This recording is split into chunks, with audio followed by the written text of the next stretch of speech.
Oke, Assalamualaikum warahmatullahi wabarakatuh. Selamat datang di channel Cara Gue, teman-teman semuanya. Kali ini kita akan berdiskusi sejenak mungkin bersama Mas Ferry Junaidi. Selamat malam, Mas. Malam. Siap. Jangan lupa subscribe Cara Gue. Siap. Oke, makasih, Mas. Iya, Mas Ferry, ini kan 2 hari ini kan menjelang besok 3 hari itu kan putusan setelah MK kan mungkin mengagetkan karena sebelum putusan setelah ini banyak sekali kemudian perkara yang masuk sekitar 30-an di MK itu, dan bahwa teman-teman yakin ini semua perkara itu melalui proses pembuktian, Bang. Tiba-tiba putusan setelah terjadi, Bang, dengan diterapkan 158. Nah, itu mohon penjelasannya sedikit soal itu, Bang. Iya, jadi soal ini ya, proses di 2020-2021 ini ya di MK, sebenarnya MK itu mencoba untuk melegalkan ambang batas. Jadi melegalkan posisi MK terhadap ambang batas pengajuan permohonan di MK. Kenapa saya mengatakan melegalkan?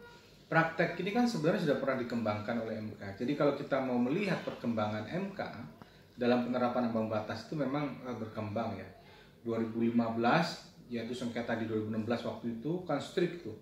Lewat 1%, lewat 1 suara pun lewat gitu kan, tidak dapat diterima. Tapi 2017 MK kemudian mulai membuka diri. Ada beberapa kasus ya. Tolikara, Intan Jaya, Puncak Jaya, Yapen gitu ya. Itu selisih ambang batasnya sangat tinggi antara pemohon dan pihak terkait. Tapi kenapa kemudian MK mengabulkan permohonan mereka? Karena MK melihat ada beberapa persoalan dalam pilkada yang menyebabkan pemilu inkonstitusional, yang menyebabkan pemilu atau pilkadanya tidak demokratis. Makanya MK mencoba masuk, meskipun di 2017 waktu itu MK itu agak malu-malu. Oke. Jadi MK mengatakan MK bukan mengabulkan terkait dengan ambang batas, tapi MK melihat bahwa ini belum menjadi ranahnya Mahkamah Konstitusi. Karena itu MK dia perintahkan KPU untuk melakukan KPSU, penghitungan suara ulang dan sebagainya. Jadi pada 2017 dibilang malu-malu. Tapi di 2008 MK mulai semakin berani sebenarnya. Itu ada kasus di Mimika waktu itu. Meskipun pada akhirnya oleh MK tidak dapat diterima. Oleh MK itu diperiksa pokoknya, tapi pada akhirnya tidak dapat diterima permohonannya karena lewat ambang batas. Tapi MK periksa pokoknya. Nah, 2020-2021 ini MK sebenarnya sudah mulai berpikir bagaimana kemudian kasus-kasus yang terjadi itu bisa diperiksa oleh MK. Jadi tidak ada upaya untuk melegitimasi bahwa curang sepanjang melewati ambang batas itu menjadi konstitusional, tidak gitu. Makanya MK mencoba melegalkan dengan cara apa? Misalnya di peraturan MK itu akhirnya dihapus soal ambang batas, tidak lagi ada ketentuan mengenai ambang batas. Tapi kan MK terikat dengan syarat formil di undang-undang. Nah, ini yang memang dicoba untuk mencari titik temu. Jadi MK itu mencoba mencari titik temu di mana posisi MK bisa lebih leluasa untuk memeriksa pokok permohonan, akan tetapi syarat formil dalam undang-undang juga tidak terlanggar. Itu posisi yang kemudian diterapkan MK. Saya memang awal-awal MK mengumumkan di banyak media dalam pelatihan MK mengatakan akan diperiksa pokoknya dan sebagainya. Nah, itu orang yang pada akhirnya berpikir berbeda, mungkin akan tetap bisa menghadirkan saksi ahli begitu. Nah, ini yang menurut saya ada yang nggak clear di posisi ini gitu. Jadi ini soal mungkin komunikasi. Jadi orang menganggap bahwa memang nanti ada kesempatan untuk menghadirkan saksi dan ahli. Nah, justru menurut saya sih memang mestinya kalau MK sudah mendeklar tidak menggunakan ambang batas, MK akan memeriksa pokok, deklar itu yang disampaikan, maka mestinya MK periksa saja itu pokoknya. Pokoknya ya. Makna meriksa pokok itu kan memang substansinya diperiksa, bahkan orang bisa menghadirkan ahli, menghadirkan saksi, bukti yang lebih lengkap untuk kemudian diperiksa. Toh pada akhirnya jika nanti diputus tidak dapat diterima karena tidak terbukti, ya itu konsekuensi kan. Seperti kasus Mimika. Jadi ada kesempatan yang kemudian diberikan. Karena kalau kita melihat posisi hari ini, justru menurut saya sih ada sesuatu yang tidak pas di putusan MK hari ini. Jadi coba dilihat ya. Dalam putusan MK hari ini tuh MK mengatakan ini putusan akhir, bukan putusan selamat. Iya betul, putusan itu akhir. dia putusan akhir. Putusan akhir satu. Terus yang kedua dalam putusan akhir memang dipertimbangkan. Iya. Jadi MK itu mempertimbangkan, sudah mulai mempertimbangkan soal pokok permohonannya. Diperiksa, dilihat, terus kemudian dinilai. Nah, apakah ini memang berdampak terhadap hasil atau tidak, faktanya kuat atau tidak, begitu. Tapi bagaimana MK bisa mengatakan bahwa ini faktanya kuat atau tidak jika MK membuat kesimpulan dini, bahasanya gitu, kesimpulan dini. Kesimpulan dini. MK membuat kesimpulan dini hanya berdasarkan alat bukti tertulis. Ya. Padahal dalam hukum acara MK itu, dalam proses pembuktian itu bukan hanya alat bukti tertulis, ada juga keterangan saksi, keterangan ahli dan pihak-pihak lainnya. Jadi putusan hari ini sebenarnya merupakan bentuk pembuktian yang tidak sempurna. Proses pembuktian yang istilahnya prematur yang dilakukan oleh Mahkamah Konstitusi. Nah, ini menurut saya sih yang memang masih menjadi persoalan ya di dalam sidang hari ini. Tapi ada niatan baik MK untuk masuk ke dalam pokok itu satu hal yang baik. Akan tetapi ya pada akhirnya saya melihat dalam hukum acara di MK jadi tidak sempurna proses pembuktian, atau bisa kita bilang prematur pembuktian.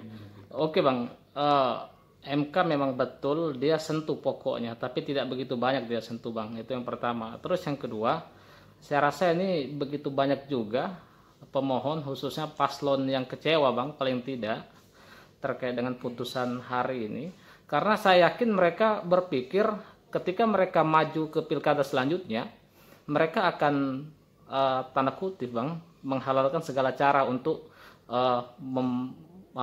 menjaga jarak itu Bang. Nah itu gimana Bang kira-kira untuk pilkada selanjutnya itu? Iya, bagian pertama begini, bagaimana mungkin MK akan mempertimbangkan pokoknya secara keseluruhan kalau MK hanya mendengarkan sepotong dari penjelasan. Satu, mendengarkan permohonan dan mendengarkan jawaban. Dari situ saja sudah tidak menunjukkan fairness-nya, kan tidak kelihatan. Kenapa? Ini kan sama aja dengan 1 lawan 3 kan? Iya. Gitu.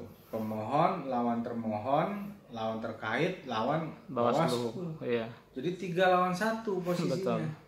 Dengan posisi 3 lawan 1, habis itu tidak ada misalnya gini, ini kayak bikin prank gitu ya. Bikin prank.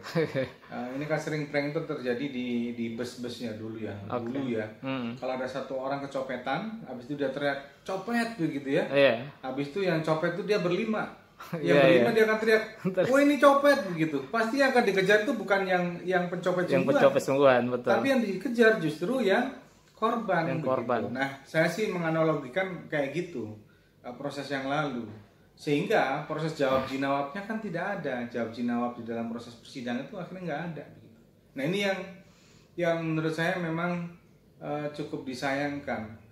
Mestinya ya ini soal waktu kan sebenarnya kan 45 hari itu waktu yang cukup ya bagi mahkamah. Nah, mestinya kalau memang MK mau masuk pada pokok, paling tidak begitu ada proses jawab jinawab lah. Jadi pemohon mengajukan, dijawab, habis itu dijawab lagi, apakah itu secara tertulis atau seperti apa, itu juga bisa menjadi pilihan-pilihan. Nah, itu satu hal. Terus yang kedua, benar bahwa ya saya mendengar lah dari banyak pihak ya. Kalau MK menerapkan 158 strict seperti ini, berarti besok-besok kalau mau bikin curang sekali aja. Curang. Itu. Nah, itu yang menurut saya bukan menjadi pembelajaran yang baik terhadap proses demokrasi. Kan nggak boleh ada kecurangan yang kemudian merasa terlegitimasi karena memang lawat ambang batas dan sebagainya. Ini yang memang menjadi catatan untuk perbaikan ke depan. Oke Bang, statement terakhir Bang, apa kira-kira yang bisa kita petik paling tidak Bang dari perselisihan sengketa hasil di MK pada tahun kali ini Bang? Iya, memang mesti ada perbaikan ya terkait dengan hukum acara MK, proses hukum acara dan proses pembuktian di Mahkamah Konstitusi mesti ada perbaikan menurut saya. Satu, terus yang kedua, memang ini kan proses masih berlanjut ya, kita berharap bahwa Betul. proses demokrasinya masih berjalan dan MK menjadi bagian dari upaya kita untuk menegakkan proses demokrasi yang konstitusional begitu. Nah itu sih harapan kita. Oke. Para pihak ya ini tentu kita mesti menghargai, menghormati proses hukum yang berjalan dengan kelebihan dan kekurangannya. Yang pasti kalau saya kritiknya saya sampaikan dulu, tapi tetap bahwa kita menghargai proses hukum yang berlaku, kita menghormati Mahkamah Konstitusi yang sudah memutus dan semoga ada perbaikan ke depan. Oke. Begitu, jangan lupa cara gue subscribe. Oke. Siap, terima kasih banyak Mas Ferry atas waktu dan kesempatannya Mas. Sehat selalu. Sama-sama, terima kasih. Sampai jumpa di video selanjutnya. Assalamualaikum warahmatullahi wabarakatuh. Salam warahmatullahi wabarakatuh.